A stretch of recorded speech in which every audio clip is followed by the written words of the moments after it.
रोहन अपनी जिंदगी की नई शुरुआत को लेकर बहुत उत्साहित था। उसकी शादी अंजलि से तय हुई थी। सब कुछ बहुत अच्छे से चल रहा था, लेकिन शादी से ठीक 3 दिन पहले 19 नवंबर 2023 की रात को एक ऐसी घटना घटी जिसने रोहन के सुकून को छीन लिया।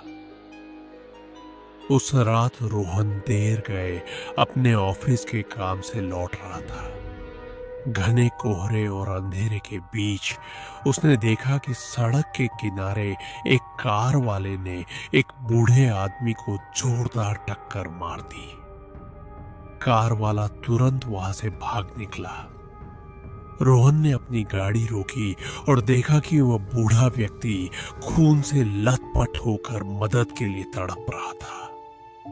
डर और पुलिस के झंझट में न पड़ने की चाह में रोहन ने एक पल सोचा और उस तड़पते हुए बुजुर्ग को उसी हाल में छोड़कर वहां से भाग गया। अगले दिन उसे पता चला कि समय पर इलाज न मिलने के कारण उस बुजुर्ग की मौत हो गई। इस बात का पछतावा रोहन के दिमाग में घर कर गया।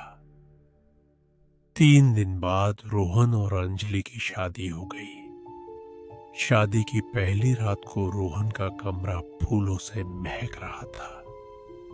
अंजलि घूंघट ओढ़े बिस्तर पर बैठी उसका इंतजार कर रही थी।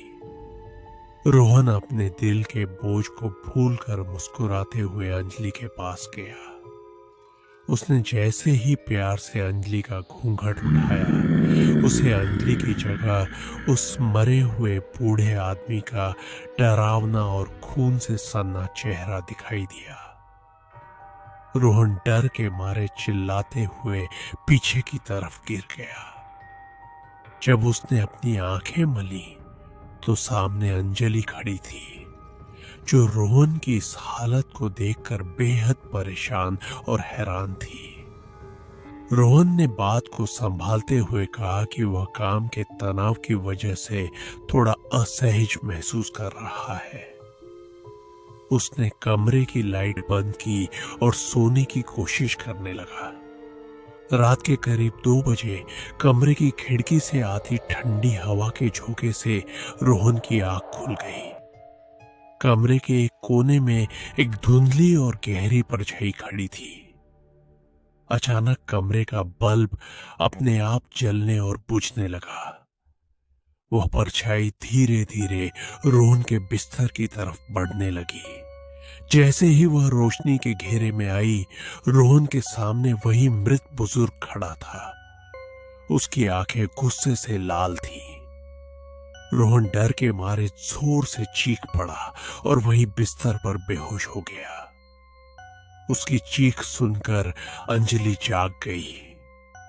उसने तुरंत लाइट ऑन की और परिवार के बाकी सदस्यों को बुलाया। रोहन के चेहरे पर पानी छिड़ककर उसे होश में लाया गया। घबराए हुए रोहन ने रोते हुए सबको उस रात हुई घटना के बारे में सच सच बता दिया। उसने अपनी गलती के लिए भगवान और उस बुजुर्ग के आत्मा से हाथ जोड़कर माफी मांगी। रोहन को आज तक यह समझ नहीं आया कि उस रात सच में कोई साया आया था या वह सब उसके अपने अपराध बोध का एक भयानक भ्रम था।